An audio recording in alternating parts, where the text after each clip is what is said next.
Herod wants to kill the Christ. The old you wants to kill the new you, but the old you can't do it on its own. The old you needs help, Rev. The old you needs help to get to your Christ. And so what does it use? It uses the wise men to find out where the Christ is. Now, we talk about wisdom as your intuition or the inspiration that comes to you from the Holy Spirit. Is that right? What does it say here about wise men?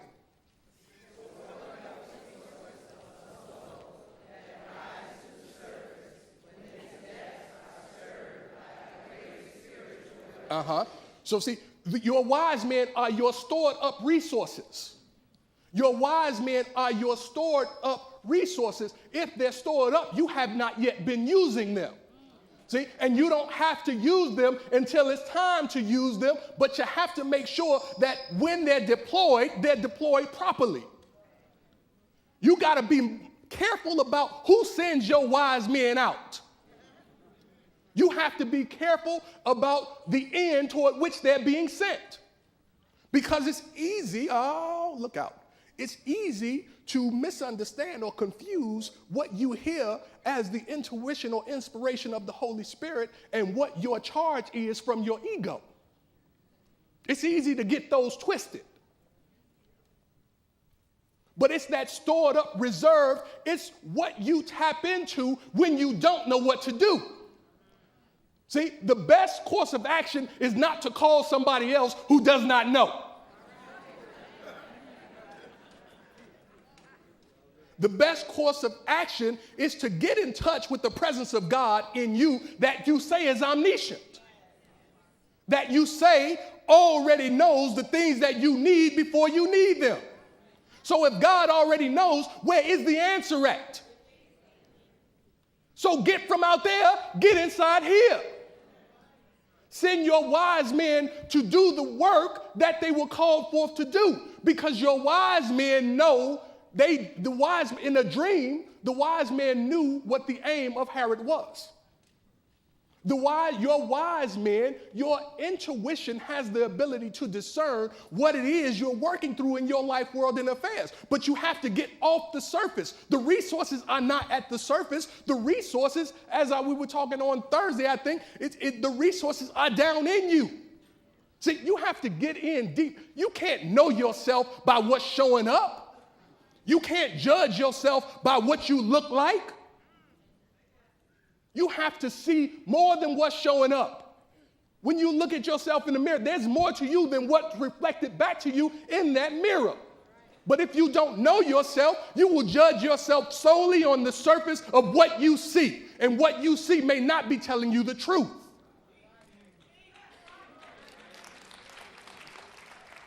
I said last week, you are significant. Why would an omniscient God waste the time of making you, of creating you, of bringing you forth, and putting all of this wonderful and divine potential in you if you were not worth it? Or if you were worth less? What's the use? Right? The leaf has a purpose. The snowflake has a purpose. The wind that blows has a purpose. The wind that blows has a purpose. Right? It's not blowing for nothing. It's blowing for something. And it's responding to something. It has a purpose. There's no way that you can think that you do not have a purpose. You are great. But you have to know who you are. You have to trust who you are. You have to believe in who you are. You have to walk in who you are and not who people tell you you are. You have to know yourself. And you send your wise men. You send your wise men so that they might give you the proper report about your Christ self. You send your wise men so that they might give you the proper report about yourself. Because, see, the wise men see the star. What does it say the star is? In your bulletin. Pay attention. Good Lord.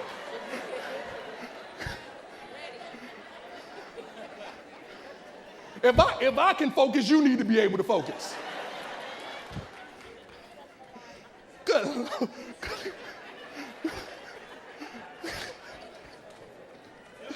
Oh, that's good preaching.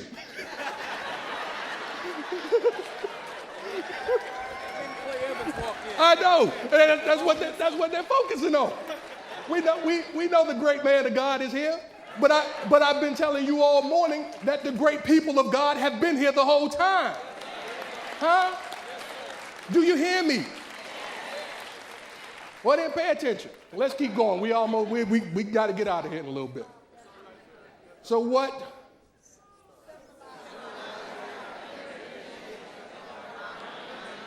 The star symbolizes your inner conviction of your divine nature. Your inner conviction of your divine nature. Your what conviction? Yeah. Your inner conviction, right? So stop looking for people to confirm you. Stop looking for people to confirm you. Stop looking for stuff outside of you to confirm you. You have to have an inner conviction about who you are. And I got news for you. If you don't know, then don't expect a single other solitary person of this billions and billions of people on this planet to know who you are if you don't know. You got no idea who you are, then people can only respond to you in terms of what you show them. And if you show them you're confused, then they're just as confused as you are about who you are. You have to have an inner conviction about the presence of God in you. You have to have an inner conviction about this Christ idea and this Christ identity that is in you. You have to be convicted by it. And here's the thing. The stuff that you do may never line up at one point. I shouldn't say never, but the stuff that you do may not at some point or another sync up with this conviction that you have to have. And you have to know who you are in spite of what you do. And you have to begin to do better because you start to know better. That's the good thing about this Christ and this process of chemicalization is that it starts to push and press on you and starts to move that stuff that you got no business with out of the way, and you start to see some new stuff that starts to move you in some new ways. You get a new walk and a new talk about yourself. But you have to be convicted about who you are. You have to know who you are. You have to trust who you are. You have to believe in who you are. It's not what you drive. It's not where you were educated. It's not what you know. Those things are not a true indicator of who you are. It's an innate conviction about who and what you are, not because of that, but because of what God has placed in you. You were made in the image and after the likeness of God, and you have to believe that in spite of whatever else is showing up, because different stuff will show up. It's an inner conviction. But the old you is not crazy about the new you. The old you would rather see the new you, the Christ you, killed, dead, on arrival. But when you know who you are, you know you have to live. Right? You can't bring what you have to bring dead. And you can't take the song that you came to sing to your grave. You got something to do. You've got a work to bring. You've got a gift that this world needs. Somebody, I'm waiting on it. The next generation of folks coming after you are waiting on it. Somebody sitting next to you is waiting on it. The people outside on the street, they waiting on it. They need to hear what you have to say. They need to get a sense of the conviction that you have about who you are and whose you are. You have to know.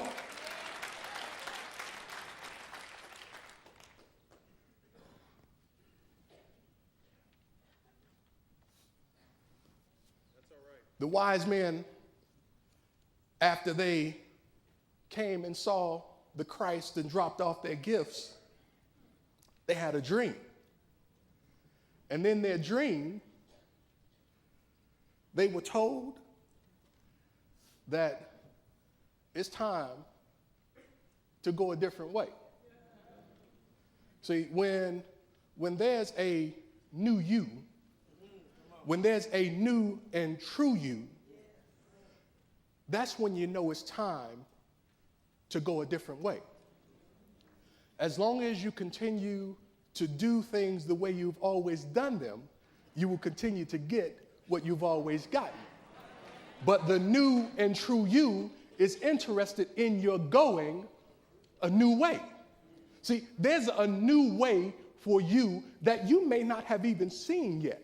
But if your mind and your spirit are attuned to God, you will see what is the new way. See, it might just be a new way to walk. It might be a new way to walk. Sometimes you have to change the way you walk. You have to change the way you walk because your walk has to reflect who you are. And if you are made in the image and likeness of God, then a slovenly, downcast, woe is me walk will never get it, right? You have to be able to walk in a way that reflects who and what you are. And you're not an elephant, huh? You're more than that. You have to have a walk. You have to be able to rise up in what it is you know and what it is you do. And as you're going this new way, when you go this new way, you should start to stand up a little bit more erect. You should start to get a little swing in you. You should start to get a little strut in you. You should start to feel differently about your walk. Your walk should start to show people that you know who you are. The inner conviction that you have should really start to show up in your walk. Your walk should get a little more expansive. You should really start to let people know that you know who you are as you're going this different way. Because you got a new walk and you can't walk the same way you've been walking before, because your new walk is going to bring you a new direction, and your new direction is going to bring you some new things, and your new things are going to bring you some new opportunities, and your new opportunities are going to bring you some new possibilities, and your new possibilities are going to unfold your new potential, and your new potential is going to open up some new doors, and your new doors will open up some new windows, and your new windows will open up a new mind, and your new mind will open up a new way to think, and your new way to think will open up a new you, and the new you is going to attract some new people. And when new people meet the new you, when the new people meet the new you, when the new people meet the new you, they will know that they have come in touch with one who knows the Christ. God bless you.